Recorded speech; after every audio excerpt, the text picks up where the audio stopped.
What is India? Originated by an ancient civilization, united by an ethnic history, but more importantly, sustained by our secular and diverse culture. Have we thought about this whenever we go to vote? Have we thought about this when we stand in those lines when we vote? If you notice, our voting system and what democracy stands for is what exactly happens when you go out to vote. It is people from different ethnic backgrounds, different caste, creed, and religion standing together in unity to do something for their city. And that's exactly what I'm going to speak about. The term and the word democracy, as we know, is spoken very often. All of us are really passionate about it. And that is where somewhere down we have some sort of an expectation for it. We feel the sort of governance that we probably have now, would have in the future, does not meet our criteria, our expectations. And that happens because we maybe have taken democracy for granted or may have forgotten the history behind it. So today I will take you along a journey which will talk about democracy and what we as young people should do to strengthen it. When we talk about democracy, we cannot forget the fact that it originated in Athens. The founding pillar of this democracy was from this very country. Now, when we talk about Athens, we cannot forget the contributions of our philosophers. So today, let me take you through the person that spoke about democracy passionately, who was responsible for the foundation bricks of talking about democracy, and that is Plato and Socrates.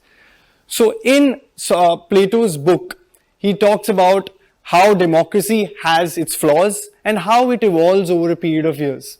So today, my question to all of you is, how would you elect your representatives? Now, let me put you in a position and I want you to raise hands so that I can understand what you've understood of the concept that I just speak about.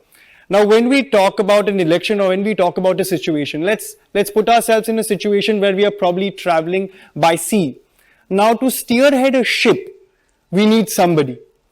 Would you choose a person that has experience to do this, or would you choose a person that has no experience? All the people that feel they would choose somebody that has experience, please raise your hands.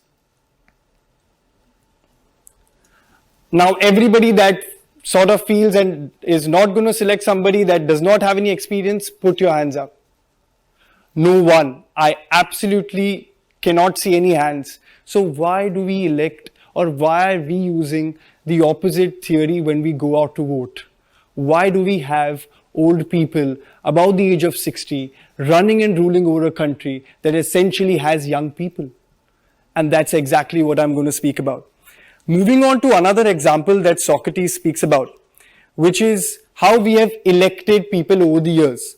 Now, if I were to put you guys in a position, so how Socrates went about is, when there is an election and when you're voting for a particular candidate, how would you possibly do that?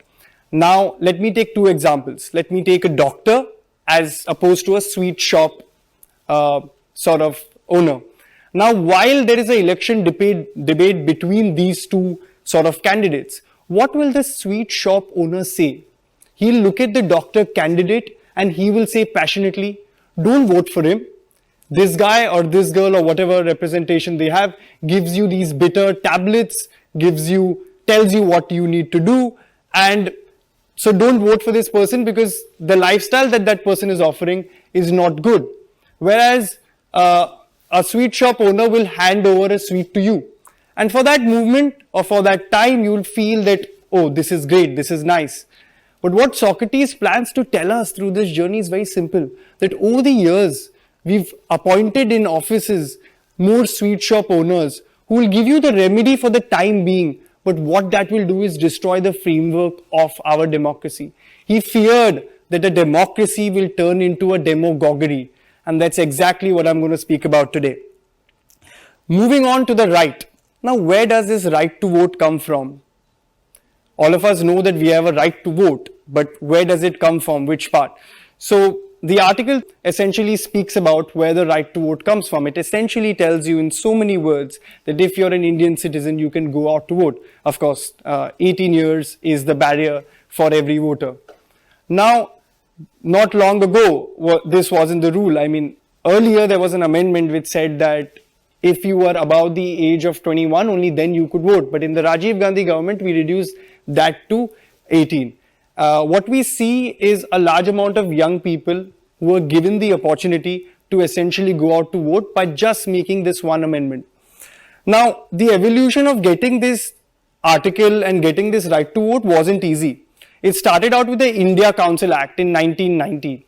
Then it went on to the Minto-Morley reforms. Then we had legislative reforms. Then we had the Government of India Act. And then we had the constitution that came into being. Now, why am I saying this? Somebody fought and died for the vote that you have easy today. So do not give it up. Now, how many of us have voted in any election? Can I have a raise of hands of all the people that have voted? Quite a few of them, but still not a majority. Now, when we look at voting, we've been looking at it at a very different way, because when we talk about voting in India or when we talk about voting in Mumbai, young people are not voting in large numbers. Now, why do I say that and how do I jump to that conclusion? We have 900 million voters, out of which 450 approximately are young. 65% of India's population is young. And sadly, this population is not going out and voting in large numbers. And this is the fundamental problem in our democracy. It is because young people are not participating. And why do I say this? Because more than 30% of sort of young people are not voting in any constituency. And data says it, history is telling us. Now, why do young people sort of don't go out to vote in large numbers? Or why is the voter count of young people always low? I'm not talking only about Mumbai, but I'm talking about India, and I'm also talking about countries across. I mean, United Kingdom and US, sort of United States of America as well. We are seeing that everywhere the participation of young people is extremely low. Now, is it because we are disinterested? I don't think so. I don't think young people are disinterested. I only think that the information is not reaching them. And that's exactly why I started a non-profit, non-political organization that works towards registering and educating young voters. Now we've registered more than 25,000 voters. We've reached out to more than 1 lakh voters, and we've realized that young people are interested. They want to go out, but they've not been taught how to do this process. I feel that voting needs to be taught. It's a skill that we need to learn. And any skill which needs to be learned needs to be taught. When you go out to vote, it's just like giving an examination. It's not how we give our online examinations, it's how we give our real examination. Because the person that you are going to elect is going to preside, rule over your area. And it is our election. Moving on to the next, what if we don't like sort of somebody who's elected in office, or what if we don't like our representatives? Now, to get this answer, I've researched quite a lot, and I go back to somebody called Henry David Thoreau, who's a philosopher and a political thinker. He said that you have 2 options. A, you don't pay your taxes to oppose, or B, you abstain from doing anything. Now, why did he say that? On this one day that you have power as young people. As people in India, you have the power to go and create change. You have the power to select somebody. And if you don't on this day, for however bad this sounds, you cannot do anything the next day. You can debate, you can discuss, you can talk, you can sort of put arguments forwards, but you cannot do anything more. And that's exactly what I want to change, and that's exactly what I'll propose throughout my journey of Indian democracy. Now, voting in politics is personal. Gone are those days where we can say we are apolitical. Gone are those days where we can say it doesn't affect me. Voting in politics is personal. The fact that all of us sitting here today know of some people that have inadequate shelter, have inadequate water, and possibly less education facilities than the others, bears the fact that we need to be personal in this category. Now, youth in politics. It's a word that is shunned. People look at young people and say, you don't get into politics, it's dirty. But have you seen anybody clean a clean street? It is people like us who collectively come together that can create change. Now, when I talk about youth in politics, let me start by saying that policies that were essentially made by our forefathers or by thinkers and freedom fighters years ago were very different. They had an approach to try and change India because young people were leaders back then. Young people fought for the right that we have today, and hence our policies were forward. But this current generation has failed us. It has definitely failed us because policies are not being made by young people. They are not being made by people that are essentially thinking of future, and that's exactly what we as young people need to sort of change. We as young people now think that, okay, we are 18, we are 19, let's sort of get our degrees and then possibly go to an America or United Kingdom and study there and not come back. Dadabhai Naoroji spoke about a sort of a drain theory, where he spoke about how we were looted over the years by the Britishers and how our money was going to the kingdom. That's exactly what is happening now. But I look at it at an intellectual level. What do I mean by that? In terms of our intellect, young minds who are brilliant are moving to other countries to work towards sort of bigger things, as they say. But I personally look at it as a personal loss. As Lokmanya Tilak once said, that if your foreign degree does not in any way bring potential or some sort of success to your nation, your degree is useless. And I stand by that. Moving on to the next part, participatory democracy. Now there are two kinds of democracies that we need to look at. One is the direct democracy and one is the indirect democracy. India functions in an indirect democracy. Now what do we mean by that? We mean that we as electorates vote for a candidate that then generally makes laws or participates in making laws. And what is a direct democracy? It's when young people all around come together without a functioning power, without a government structure, and work together and become the government. Now, I do realize this is optimistic. I do realize that this is a little utopian, but I think direct democracy is the way forward. Of course, by putting a little bit of the current indirect representation in. Now, what do I mean by that? What I simply mean is that when we talk about representation, we need to vote on issues, just like how UK citizens voted for Brexit. We need to be involved in referendums. We should not be involved when laws are already made to comment. We should be the people that take the laws to the table. Now, when I mean let's get political, it does not mean in any way that I say that we should join politics. What I mean is start a discourse, start a conversation, because you have the power. And the power that you have is given to you for free.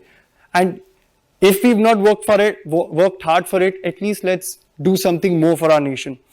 Moving on to the last segment, which is incentives for voters. I think there should be a lot of incentives made by the government for electorates in terms of voters. In the sense, voting should be embedded as a civic liability, civic right, civic issue. When you go out to vote, you should get some sort of power that you have voted. Now, what do I mean by power? I mean that let's consider you are applying abroad. So student loan should be given on different criteria where things should be asked about, things should be sort of put forward with respect to you being a voter. Second segment is making sure that when you apply for admissions, if your parents have been voters, you get some privileges. So adding some sort of responsibilities. And the last part, to instillate some sort of discourse here and to get you guys charged up and that everybody that is listening today, I want to narrate the story of Patar Panchali. Now, what is this story that I want to reiterate? Satyajit Ray made a movie and Patar Panchali made it to every sort of cinema in the world, every sort of festival in the world. But why did that happen? And do you know the people responsible? The cinematographer that was part of this was a first-time cinematographer. The actors were amateur. The people how the movie was made, the financing was done by people that essentially didn't have too much money. From the actors, directors, everybody, it was their either first movie or they were amateurs, but they were able to do it because they were stubborn. They had fire in their bellies and they could do the sort of unconventional. That's exactly what we need to do in today's time. We need to challenge the status quo, go out and vote and come together, because only when we come together can we really live and really speak for what India stands for. Thank you so much.